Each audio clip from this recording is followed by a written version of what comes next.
हमारे साथ गिरिराज जी आईएन से जानते हैं, ये श्रद्धांजलि समारोह में भी आए हुए थे। क्या कहना चाह रहे हैं सर? क्या कहेंगे, बेगूसराय का लाल, बिहार का लाल, भारत का लाल को लेफ्टिनेंट ऋषि को श्रद्धांजलि अर्पित कर। तेरी शान पे सदके कोई धन है क्या, तेरी धूल से बढ़ के, तेरी धूप से रोशन, तेरी हवा पे जिंदा, तू बाग है मेरा, मैं तेरा परिंदा। है अर्ज़ ये दीवाने की, जहाँ भोर सुहानी देखी, एक रोज वही मेरी शाम हो। कभी याद करे जो जमाना, माटी पे मर मिट जाना, जिक्र में शामिल मेरा नाम। This video is sponsored by Khagendra Vaibhav hospital, जहां हो कान, नाक और गले का बेहतर इलाज, in association with doctor Roshan Kumar, ENT specialist.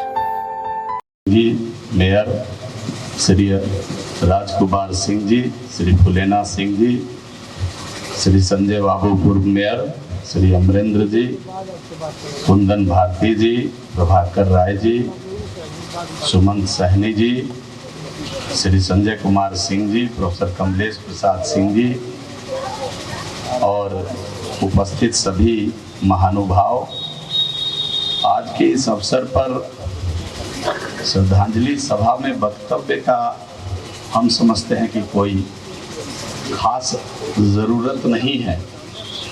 हम केवल एक आग्रह और निवेदन करने आए हैं कि जिस मनोभाव से हम लोग आज यहाँ जुटे हैं, या लगातार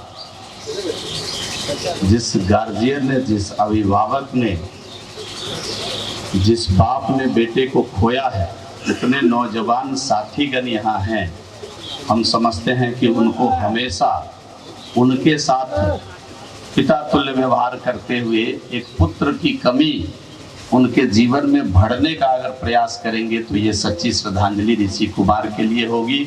मैं इससे ज़्यादा कहने की स्थिति में आज नहीं हूँ, कोई मतलब भी नहीं है। हम तो उस दिन गए थे जिस दिन ये बॉडी एयरपोर्ट पर आई थी, दादा भी वहाँ थे। किस प्रकार का वातावरण बन गया, किस प्रकार का माहौल बन गया, और वहाँ से लौटकर घर आने के बाद मन के अंदर जो कुछ चर्चा चली ऋषि के बारे में, उनके परिवार के बारे में, जो किस प्रकार इंजीनियरिंग में पढ़ता हुआ लड़का, और पता नहीं जब श्रद्धांजलि देकर आया तो लग रहा था अपने बेटे को देखने के बाद और इसके चेहरे को देखने के बाद एक जुड़ाव सा, और ऐसा मन खिन्न हो गया कि रात का जो भोजन है वो भी नहीं कर पाया। और भी हम समझते हैं कि ऋषि कुमार को सच्ची श्रद्धांजलि होगी। और सुदर्शन बाबू तो एक कर रहे थे, तो जिस प्रकार इस परिवार के लिए अपने पूरे खानदान को झोंका हुआ है, मैं इस प्रकार से कह रहा हूँ कि निश्चित रूप से पहले से, और हमको तो बड़ा ताजुब हुआ कि इंजीनियरिंग कड़क किया हुआ लड़का, तेज तरार लड़का, घर के परिवार से ओतप्रोत होकर के, बहनोई को देख के, घर में बहन को देख के, सबको देख के शायद इंजीनियरिंग ट्रेड से मन हटा के देश सेवा की तरफ चला गया, और परिवार ने भी इसकी सहमति दे दी। अमूमन हम कई बार देखते हैं कि जब संतान एक होता है तो लोग बड़ा झिझकते हैं, और फौज तो छोड़ दीजिए, पुलिस की नौकरी में भी भेजने से थोड़ा झिझकते हैं। आप महान हैं, आप धन्य हैं। मैं आपको बार बार प्रणाम करता हूं कि आपने अपने पुत्र को इतनी बड़ी हिम्मत दे करके, और इंजीनियरिंग ट्रेड में जहां सुरक्षित था, जहां अच्छे से नौकरी कर रहा था, आप वहां से निकाल कर देश सेवा में इसको भेजे, और वहां जाकर जिस प्रकार की भारत माता के लिए इन्होंने शहादत दी, ये बार बार नमनीय है, वंदनीय है। मैं इनको सादर प्रणाम करता हूं, इनके चरणों में श्रद्धा सुमन अर्पित करता हूं, और ईश्वर से प्रार्थना करता हूं कि आपको इस दुख की घड़ी से जल्दी निकाले।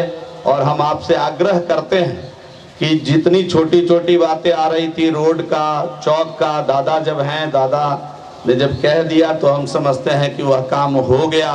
बिहार सरकार आग्रह करते हैं कि कभी भी मेरे लायक भी कोई काम नजर आए तो पुत्रवत ही समझिएगा, इसी बात को कहने मैं इतनी दूर से आया हूं। आप सभी का पुनः अभिवादन करते हुए वीर मैं अपनी वाणी को विराम देता हूं। बहुत बहुत धन्यवाद।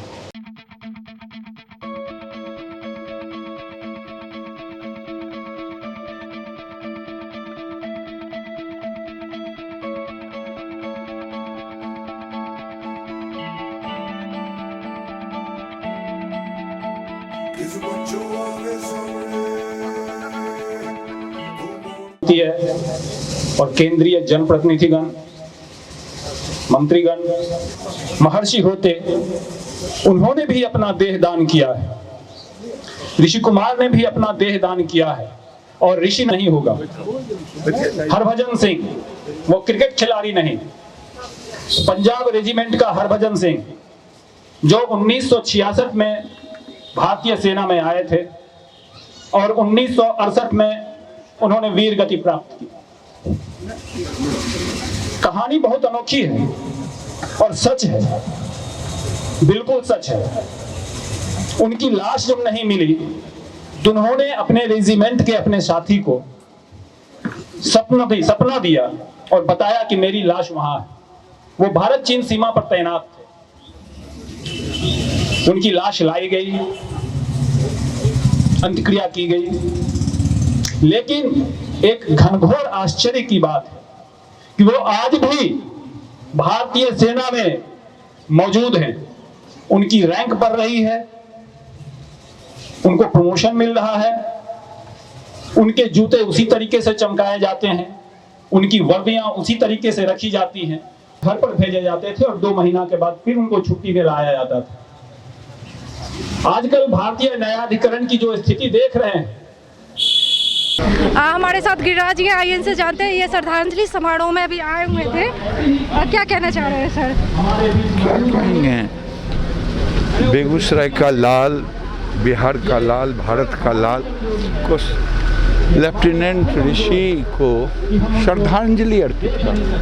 हमारे साथ मटिहानी के विधायक राजकुमार जी है, आईएन से जानते हैं, ये भी श्रद्धांजलि समारोह में अपना कीमती समय दिए। बेगूसराय का लाल हम लोगों ने खोया, आप भी यहाँ पे आए थे, क्या कहना चाहेंगे?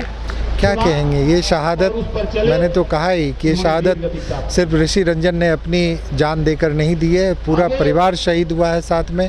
हम सभी लोगों को उसके पूरे परिवार के प्रति सद्भावना रखनी चाहिए।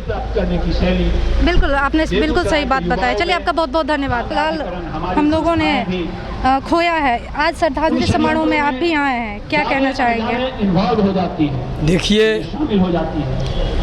लेफ्टिनेंट ऋषि कुमार की शहादत जो हुई, यह शहादत संदेश देता है कि भारत का जो राष्ट्रीय झंडा है वो हवा से नहीं फहरती है, वह फहरती है लेफ्टिनेंट ऋषि कुमार के ऐसे जो सैनिक हैं जिनके अंतिम सांस की जो गति है, वो गति की जो हवा निकलती है उसी से फहरती है। अभी भारत सरकार के मंत्री, बिहार सरकार के मंत्री आए हैं और इन्होंने जो सड़क की या फिर उनकी स्मृति के लिए जो कुछ सोचे हैं, जो कुछ बताए हैं, लगता है कि वह काम सही होगा। और इनकी ये तो चले गए, लेकिन इनकी स्मृति जब बनी रहेगी तो उनके माँ पिताजी को लगेगा कि हमारा बेटा जीवित है।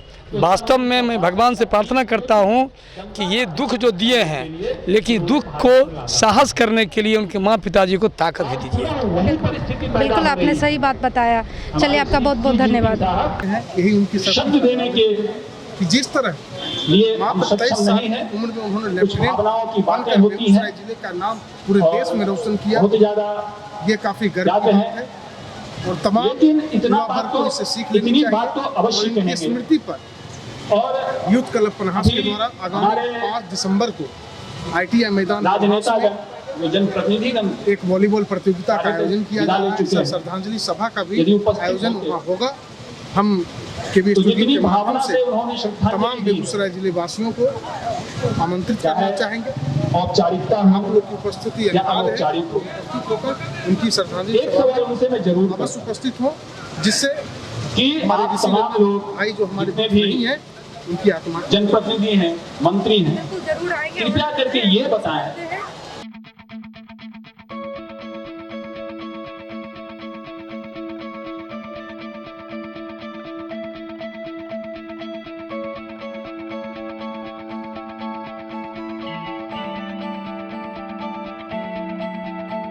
is what you